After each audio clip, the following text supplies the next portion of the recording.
All right. Boker Tov Chavrim for those early in America. And just bear with me just one moment here, wanting to make sure that you guys are seeing pretty much everything here on our live broadcast. We are, of course, live here from the Czech Republic. All things concerning Israel. Yes, we are live.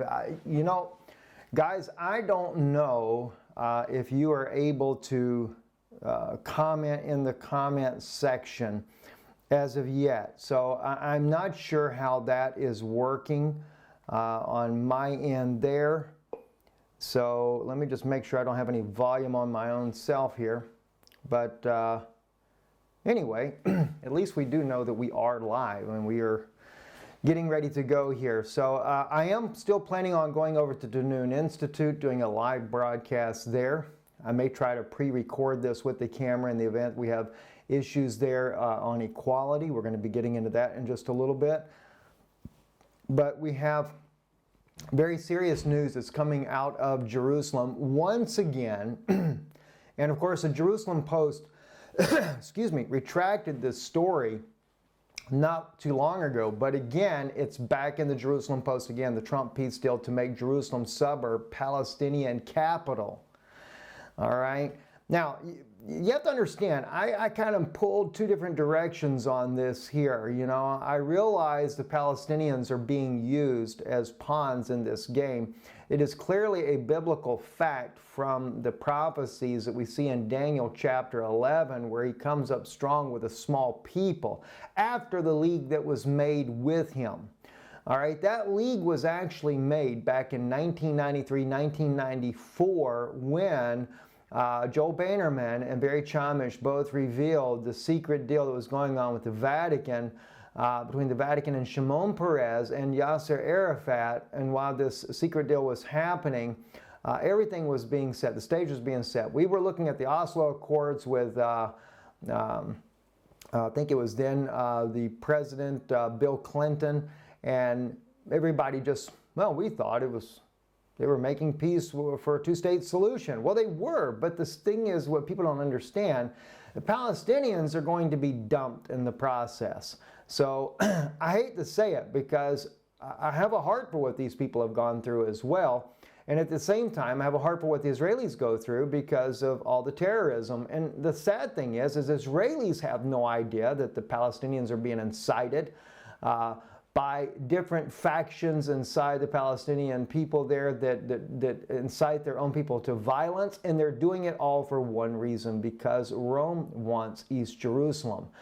It's a modern-day crusade, and oddly enough, many Palestinians have no idea. They believe that they're just doing it for freedom because they have been oppressed by the Israeli military. It's basically their area is like a military state. We've seen too many testimonies from IDF, not just the groups out there that are breaking the silence, not just their groups there, but there are individuals who have come out, Israelis who have been very loyal to the Israeli military, the IDF, and have exposed some of the bad things that go on inside these occupied territories. I have friends that were in the IDF that have shared these testimonies with me as well. So I know them to be true, and it's very concerning because I always want to believe that not all Israelis would be like this, and of course I know that they're not. But at the same token, what those that are exposing what is done from higher ranks in the government there are doing to Palestinians are failing to tell you what is the Palestinians are doing to the Israelis on another side, another angle of this. And this is where you, again, only get one side of the story.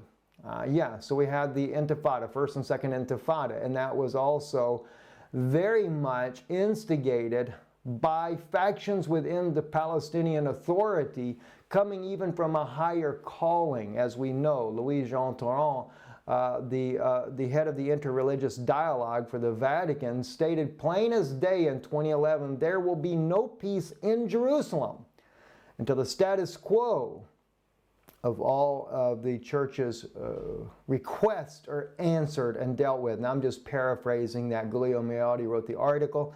It was only within days that Hillary Clinton, according to WikiLeaks, had gotten the email to start an unrest, a protest that would help facilitate making the Israeli government come back to the negotiating table.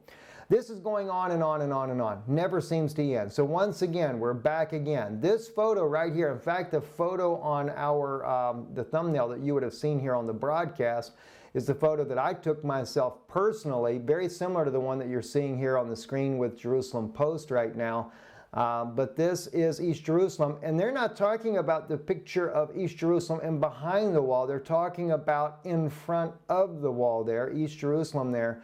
This is the area that is proposed, Abu Dias, that is going to be the capital of a Palestinian state. Now, it says here the Abu Dias neighborhood bordering East Jerusalem will be the capital of a Palestinian state in U.S. President Donald Trump's planned peace deal between Israel and the Palestinians.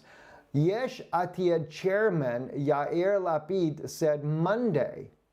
So this is a government official already calling this out. Over the weekend, different sources began saying that in the American paper that will be presented next month, Abu Dias will be mentioned. They're messing with me already again. Will be mentioned, I have to back up to where it's at, as the capital of Palestine, Lapid said at Yesh Atid faction meeting. Lapid argued that Prime Minister Benjamin Netanyahu must know about this plan and agreed to it. This brings up two questions, Lapid said. One, is the two-state solution backed on the table with the Prime Minister's agreement? Two, is Abu Dias acceptable to Netanyahu as a future Palestinian capital? I know that Prime Minister Benjamin Netanyahu doesn't give interviews, but there is a limit to his vagueness. If it's true, the Israeli public needs to know, Lapid said. So the question is still being raised, is this true? Is the leaked document or the leaked information about President Trump's two-state solution or his one-state initiative, is it actually coming to true? Because maybe they're going to stay one state. Maybe they're just going to have a capital for the Palestinian people inside of East Jerusalem. I'm just wondering. I don't really know how that's going to play out. But let me show you some other things here. This, of course, is the map. This is an aerial view here that you can see. I'll point out things because I know it's a little bit hard. You have the old city of Jerusalem right here. You have Mount Zion right here. If you go out Zion's gate right here, or if you go out from the Kotel, the Western Wall, Abu Dias is right down here. You have the Mount of Olives over here. All right, so it is a little road that goes back up in there, and that is a Palestinian neighborhood in East Jerusalem. But we have a lot of Israelis that are living in this area as well. If it becomes a capital, don't forget Mahmoud Abbas said it's going to be a Jewish-free state. All right, so he's got an apartheid ideology already. They say that Israel's apartheid, and I'm sure some of the elite in the Israeli government are definitely apartheid. And I know there's a lot of people who don't like to hear that, but I'll tell you how I know this. Because if you're a Sephardic Jew, as we know in the case of the ringworm children, where the Israeli government sent all the Sephardic children to be tested and to be just bombarded with 35 times the amount of radiation any normal child would get for doing tests so we could get nuclear weapons. The Ashkenazis, though, well, no problem for them. They can go free. Same thing is with the Ethiopian Jews. They're discriminated against. It's always been this way. It's very sad to say, but there are some very elite cultures in there that do this. And whether or not it's still practiced is one thing or another, but it is still a very sore subject in Israel to this day. Nonetheless, there are Jewish communities that live right here, even in Abu Dias, and they would have to be uprooted in order to put them across this line. Now, if you will notice, I want to bring up something else on this map right here. This is Google Maps. Google Maps has already redrawn the neighborhood. Okay, I don't know how well you guys can see this on here, but this is the dotted line. This is pre-67 border right here.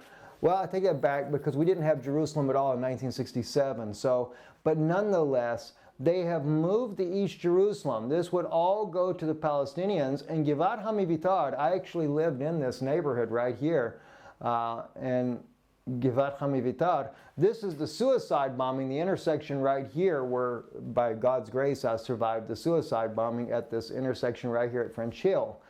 All right, so that's in East Jerusalem as well. So Google knows something's up. I mean, they met with the Pope of Rome. What do you expect? And Abu Dias would go to as a Palestinian capital. Now, it just doesn't end there. All right, the photo you're looking at right here on your screen, this was when the Israelis were guarding the building site for the planned Palestinian Legislative Council back in 1998. Kind of odd, don't you think? Shimon Peres does a secret deal with the Vatican, and Yasser Arafat gets his dream, and that is East Jerusalem would be the capital of the Palestinians. Well, they're building the legislative building already in where? Abu Dias. So, you know, if Trump's plan does come out and says Abu Dias is going to be the capital of a Palestinian state, or of the Palestinians, regardless if it's one state or not, let's say they still get their own capital, then Trump is following right along with the Pope of Rome and the plan that was signed by John Paul II and that of Shimon Peres. Also, Yasser Arafat signed this agreement, and later Ariel Sharon did the final signing of the documentation that gives East Jerusalem to the Vatican. Of course, East Jerusalem going to the Palestinians, but the Vatican's also want it, so they're going to still maintain control no matter what. Now, this is an article that just came out on Abu Dias, the Palestinian capital. Saudi Arabia wants to force on Abbas. Okay, the Middle East Eye reporting this. The fragmented East Jerusalem suburb is again being suggested despite many Palestinians being opposed to the plan. All right, and of course, this was from 2017. It was once a small rural village noted for its fields of olive trees and spectacular views overlooking the old city of Jerusalem to the southwest of the Jordan Valley to the east.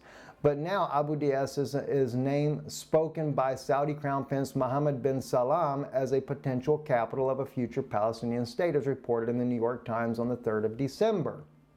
Now, keep that in mind. The New York Times reported this the 3rd of December.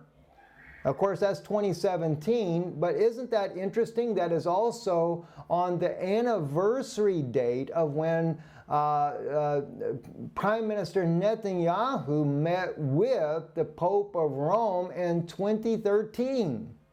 December the 3rd, 2013, the Prime Minister, if I remember that correctly, actually met with the Pope of Rome on that day. You know, they just love these anniversary things. You know, it's just really strange how this goes.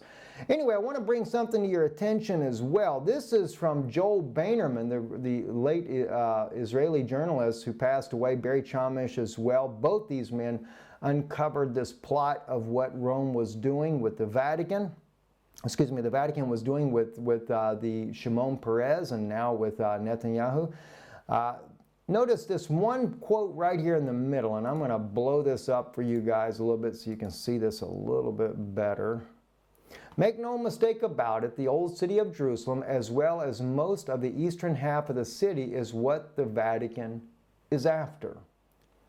That's written by Joel Bainerman, all right?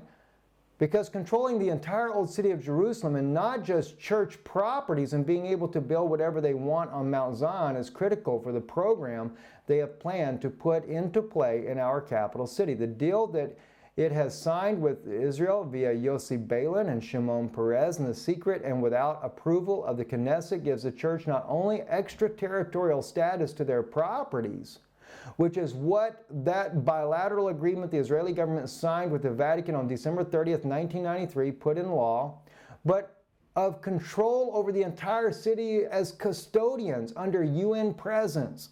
In this way, the Jews will give up control of the old city to the Vatican. The Israeli people would have a problem with, to the Vatican, the Israeli people would have a problem with.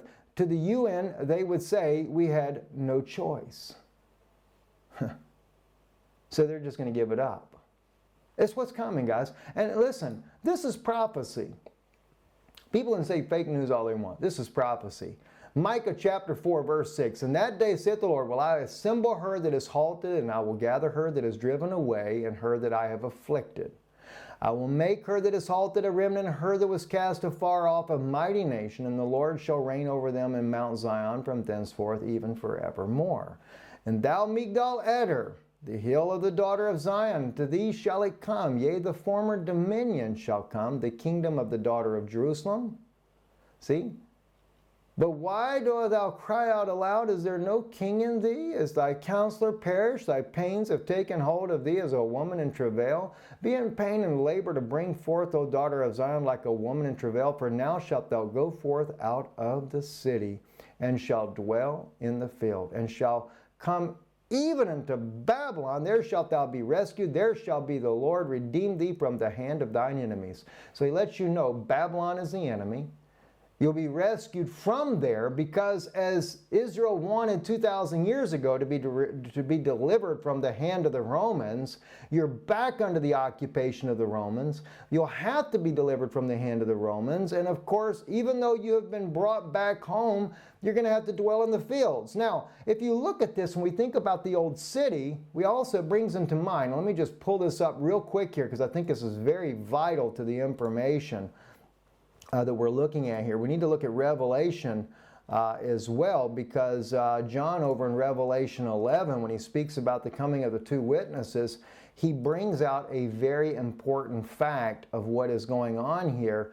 The temple is being measured, it's being set up, but the court which is without the temple leave out, measure it not, for it is given unto the Gentiles. And the holy city shall they tread under foot 42 months. So 3.5 years the Vatican is going to get the old city of Jerusalem. All right, and that doesn't matter if it's just the old city. That's going to include also the city of David that is outside the gates as well. And as Joe Bainerman pointed out, they don't want just the old city. They want all of East Jerusalem. And the only way for them to do it is to do exactly as it was said in the story of Daniel. Daniel 11. We'll jump from Micah here. Let's run back up here to Daniel 11, and let's just look at this. Because Daniel, his prophecy, chapter 11, I think it's around, oh gosh, I don't remember exactly where it's at. Maybe it's around verse 20 or so.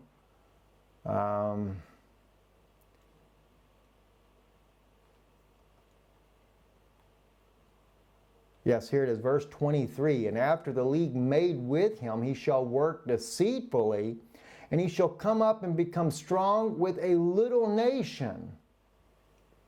All right? Now that tells you two things. One, he has to make a league, and he did. He made it with Shimon Peres. He made an agreement, him and Yossi Balin, as is pointed out by the late Joel Bainerman. All right, but then he comes up, he'll work deceitfully, and he does, and he shall come up and be strong with a little nation. Why? Because when they did the agreement, there was already a two-state solution. This is a done deal. All right? He's working deceitfully, and he becomes strong with them. Why? Because he's using the Palestinians to do the violence and to get the Israeli government to counter that, so that they can make, now this is a conjecture, but I think that they do this. I think this is why you have certain ones in the Israeli government willing to try to take and push back at the Palestinians, because why? They're trying to move the peoples around. They're trying to shift what's going to be reality in the future. So both sides are being used. All right? "In the time of security shall he come even upon the fattest places of the province, and he shall do what his fathers have not done, and his fathers' fathers. He shall scatter among them prey and spoil and substance. Yea, shall devise his devices against the fortress, but only until the time." Yeah, he does come on the fattest provinces. I mean, think about it. Think of everything that's been given to this man. Right? Rome gets everything. Olive harvest at Garden of Gethsemane unites faithful with Christ. Yeah, sure, the faithful. Yeah, all those that are blind, that come and suck up to Rome, like Hagee did in order to make sure he could stand there the day that the embassy of the United States got open in Jerusalem? Why don't you stand for Christ coming into Jerusalem for a change? You know, instead of honoring the Vatican and what the Vatican wants, why don't somebody make a stand for Jesus Christ? You know, where's his honor in all of this? All I see is Trump and Rome's agendas movement is all I see. And by the way, you know, the Mount of Olives, the choices of the olive groves in all of Israel, as old as the olive trees from the times of Yeshua, have been given over to Rome. And even East Jerusalem, as I read to you in the article, it was nothing but a beautiful olive groves all through there. Well, you know what? God says that in Samuel.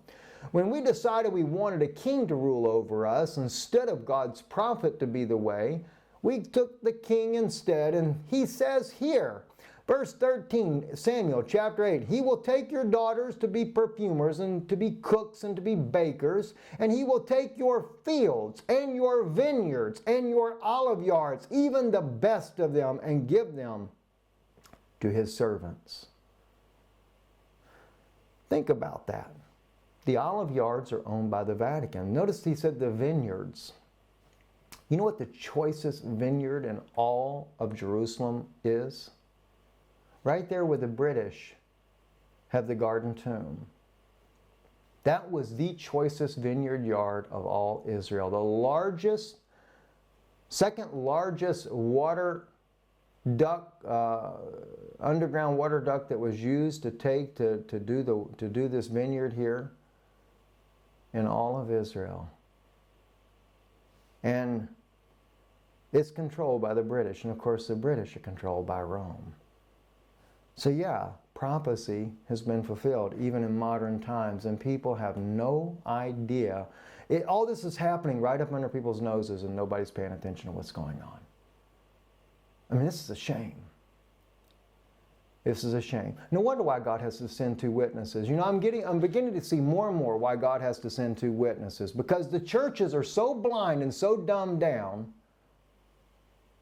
by the agendas that are going on. And even, let me tell you something, even these groups out here that recognize some of the evils that are going on, even against the Palestinian people, etc., even these people are dumbed down. Again, one-sided. Everything's one-sided. You know, and I realize there's problems on both sides. But you know, it's going to take two witnesses that are not, they don't have an agenda. There's no political agenda. There's no, oh, well, the Catholic Church supports me, so I'll stand with the Palestinians. Oh, I'm sorry. The Israeli government, they love me because I stand with Israel. I'll stand over here with the evangelical groups over here. Oh, I'm sorry. The evangelical group and the Catholic Church are now one. And well, the one side supports Israel, the other side supports the Palestinian cause, and nobody ever takes the time to look at the middle, what God's idea is about all of this. He sent Trump in there, he moves an embassy to Jerusalem. So what? The building has been there for how many years already, and it's been a consulate office for the United States government the entire time? It's nothing but a pawn in a game, and you guys don't seem to realize that. You don't seem to realize they're going to internationalize Jerusalem as the head of the New World Order. And yes, the embassy will be there. And yes, in East Jerusalem, there's going to be embassies from all over the world in East Jerusalem as well. Just like in Israel and West Jerusalem, there's going to be embassies from all over the world. Why? Because the Vatican is going to sit right there in the middle and govern the entire world right from Jerusalem with their fake Antichrist spirit. And everybody's too blind to see it. You know, if you want to support something, somebody that'll tell you the truth, support this work here. If you really believe that we'll tell you the truth and not sit there and whitewash everything and sugarcoat it and make you feel all good and excited inside and stuff like that, stand up with what we're doing. IsraeliNewsLive.org. Believe me, there's a lot of people that hate what we're doing because we're willing to tell you the truth. But I believe that there are people out there that do want to know the truth. And I see it from your comments. You know, I know there's many of you that do want to know what's true. Stand with us, won't you? Because we can't do it without you. Believe me, if I was out there garnishing the praises on everything that Netanyahu did, and I was garnishing the praise of the evangelical community, and, well, praise the Lord, look what we're doing, you know, and I stood up there with the hireling group out there, you know, I'm sure that I would probably be a wealthy guy, you know. But I'm not here about wealth. I'm just here to try to make the ends meet so I can tell you what's going on. So if you can help us do that, we really appreciate it. IsraeliNewsLive.org. I know you can donate on the channel. I don't know how that works. I really don't. I think maybe it comes through Google, but it's very, very little, because even like our ads, they don't allow us to advertise. Rarely do they ever approve it. Every video is blocked for ads. We have to request a review. And of course, a video like this, if I request a view, oh yeah, they're not going to let the ad on this one. I guarantee you that. That's the ones you get taken danger of being shut down as a result. But anyway, as long as we can, we're going to tell you the truth. And when we can't do it here, we'll find another means, another way. But eventually, they're going to make sure nobody hears it. They're going to take away free speech. Your right to bear arms in America, that'll go by the wayside. By the way, they're trying to do that to Israel too, take away the arms of the people in Israel as well. So it's coming it's coming as a global initiative for a new world order. And only those that hate the true God of Israel, Yeshua, they're the ones that are going to run it all. It's two witnesses that come and make a major impact, but just imagine how many believers are going to hate the two witnesses. I'm beginning to wonder if they're even going to realize who they are. I'm sure you will. We've tried to tell you the truth. I'm Steve Benoon with Israeli News Live. Shalom and Shabbat Shalom here today. Join us on Danoon Institute for a live broadcast. Good evening.